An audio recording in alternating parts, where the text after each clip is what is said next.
Nekroz was notorious for its incredibly high price, insane consistency, immense resourcing potential, along with the infamous Jin lock. These factors and many more were enough to push this deck to a tier 0 status, and today I'll be discussing why Nekroz was tier 0. But before we begin, by the way, make sure to join my Discord. Be sure to like and subscribe if you end up enjoying this video, and with that, let's get into this. I'm going to start with something that seemed to be a question when I made the community post for this video, which was that other decks could compete, giving the misconception it wasn't tier 0. And this is accurate, that there were other strategies that could compete, most specifically Klee and Burning Abyss. The main thing with this argument, however, was that this didn't mean the deck wasn't tier 0.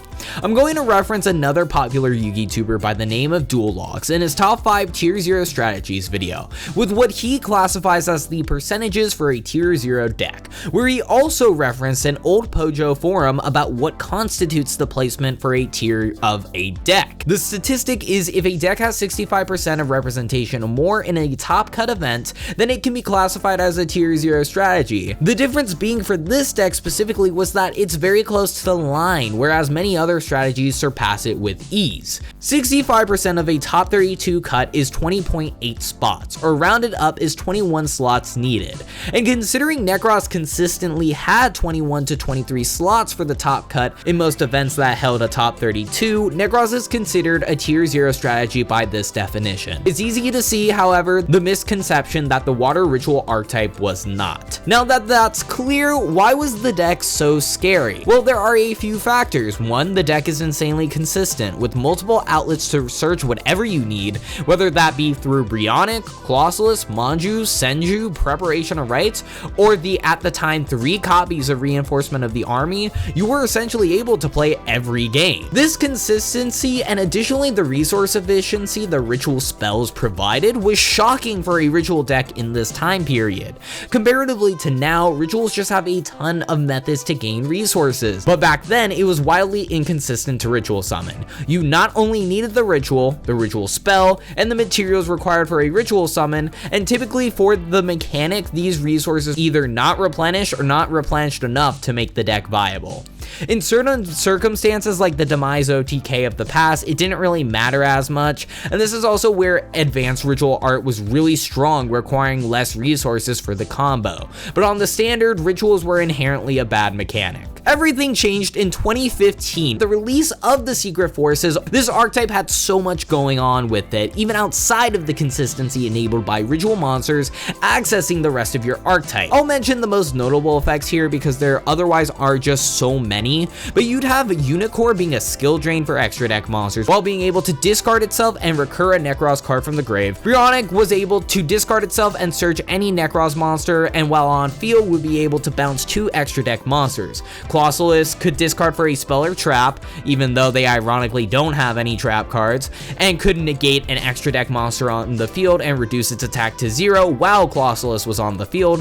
Valkyrus could tribute 2 monsters and draw 2 while also acting as an in-theme Swift Scarecrow, and finally Trish was able to discard itself to negate a targeting effect on a Nekroz monster. Most of these are pretty straightforward, but the 2 big powerhouses of the archetype, ignoring the generic win condition that I'll touch on in a second, are Trishula and Unicorn.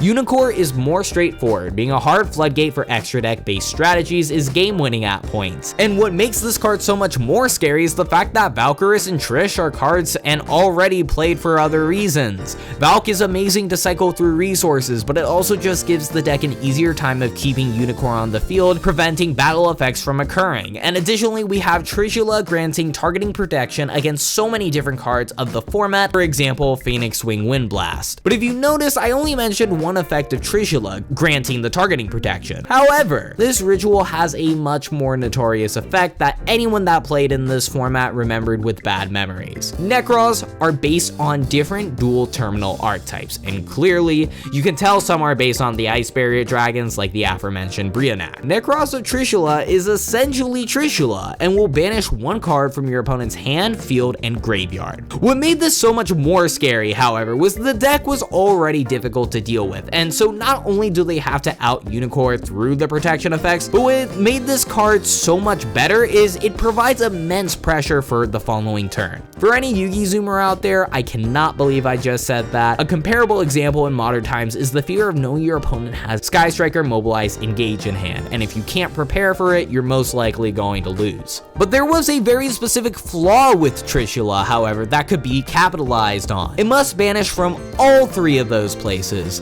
What does this mean? Well, one, they're not going to also rip cards out of the opponent's hand turn one, thank goodness, but secondarily and more importantly, if you have, for example, no cards in your hand, your opponent cannot resolve Trishula, essentially removing the pressure this card has. It shouldn't underplay its power, and it definitely was an amazing card. And so if your opponent had a monster stuck in their hand, they're in for a rough time. Now, I've been putting off explaining a specific combo for the entire video, and I assume you already know what it is, but if not, you'll be happy you didn't play this format. Jin, Releaser Rituals is one of the most notorious cards of the Duelist Alliance era. The effect was pretty straightforward, where you can banish it from the grave for the ritual summon of a ritual monster. The next part of this effect, however, is what made Nekroz Tier 0.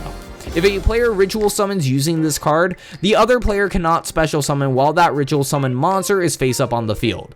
Like I stated earlier, there was never a ritual deck as competent as Nekroz. Jin was good, and in unison with the already amazing Nekroz archetype that technically didn't need it to be good, it put this strategy one notch too high, giving it the 21 plus spot representation required to classify it as a tier 0 deck.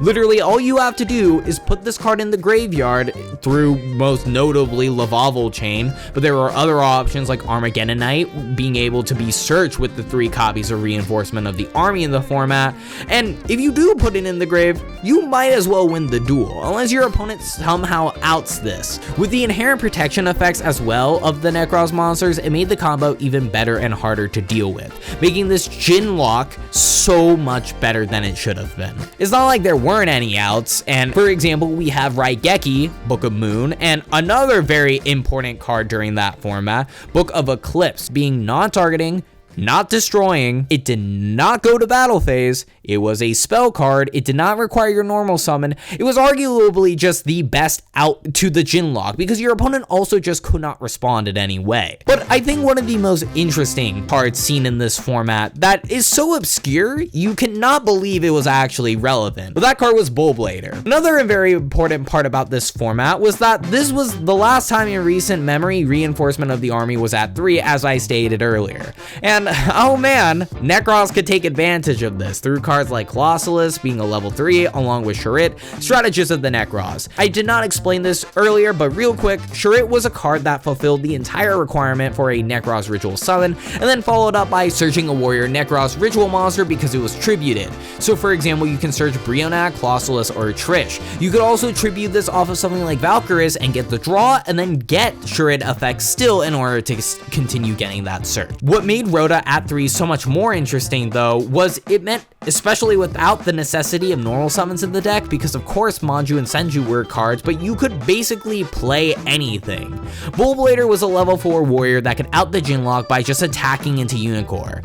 And while yes, they can have a Valkyris to protect the Unicorn from this, they didn't always have it. And so in almost any other circumstance, this obscure battle pack common wouldn't be practical. But in a miraculous turn of events, this was a viable card in the metagame. Along with other cards to note like Herald of the Arclight being able to search for another ritual monster or spell after being sent to the graveyard, which is important with Kaleidoscope, that's generally the basic idea of what made this deck so scary. There were again more intricate interactions to note, but those aren't as necessary to understand why the deck was tier 0 at this point.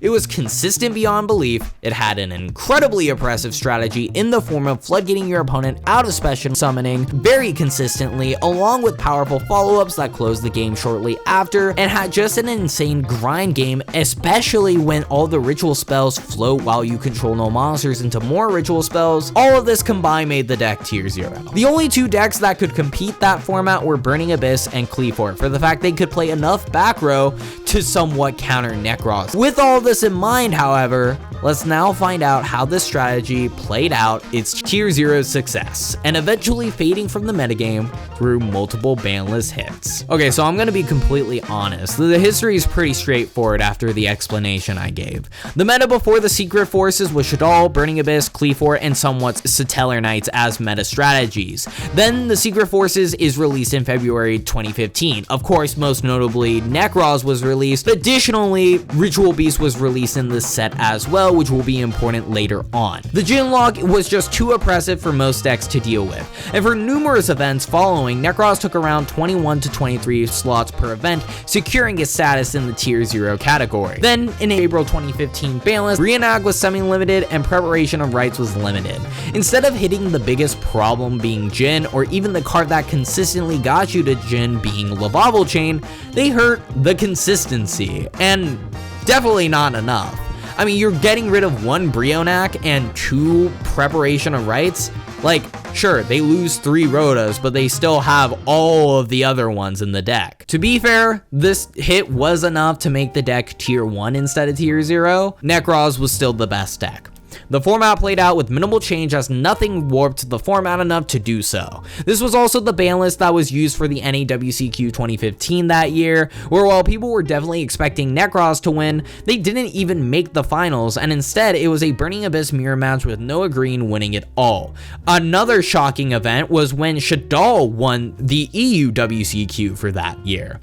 A few weeks later, the July 2015 ban list came out, massively targeting Nekroz. Finally, Jhin was banned, Lavable Chain was banned, potentially because of the upcoming release of Perform Mages, along with, of course, Jhin still, and finally, Chariot was put to 1 from 3 copies. You may wonder how the deck still thrived as a top deck after Jhin was banned, and well, Chariot was limited.